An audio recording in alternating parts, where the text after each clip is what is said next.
तुमच्या आमच्या गोष्टीमध्ये ही गोष्ट आहे कठीण वेळ. एका जंगलात एक ससा आणि त्याचे खूप सारे मित्र राहत होते. त्या सशाला अभिमान होता की त्याच्याकडे चांगले मित्र आहेत. त्याचे मित्र होते एक घोडा, एक गाय आणि मेंढी. झालं असं, एकही दिवशी एक पारधी जंगलात आला. त्या पारधीबरोबर एक शिकारी कुत्रा सुद्धा होता.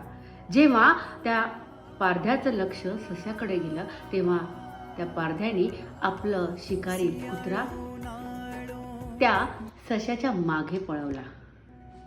सशा खूप जोरात पळत होता आणि त्याच्या मागोमाग तो शिकारी कुत्रा सुद्धा पळत होता.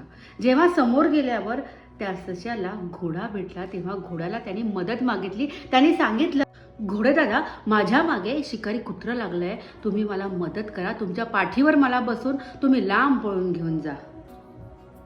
तो घोडेदादा म्हटला की मला वेळ नाही, मी घरी चाललोय, माझी बायकोची तब्येत बरी नाही, असं म्हणून तो तिथून निघून गेला. ससा पुन्हा पळू लागला.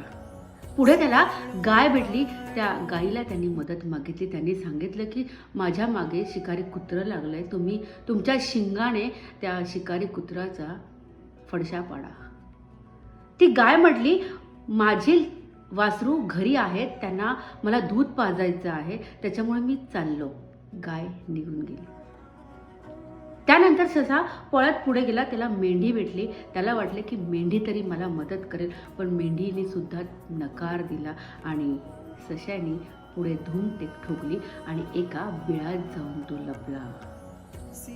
जर मित्रांनी मदत केली नाही, त्या मित्रांचा काही उपयोग नाही. म्हणजेच स्वार्थी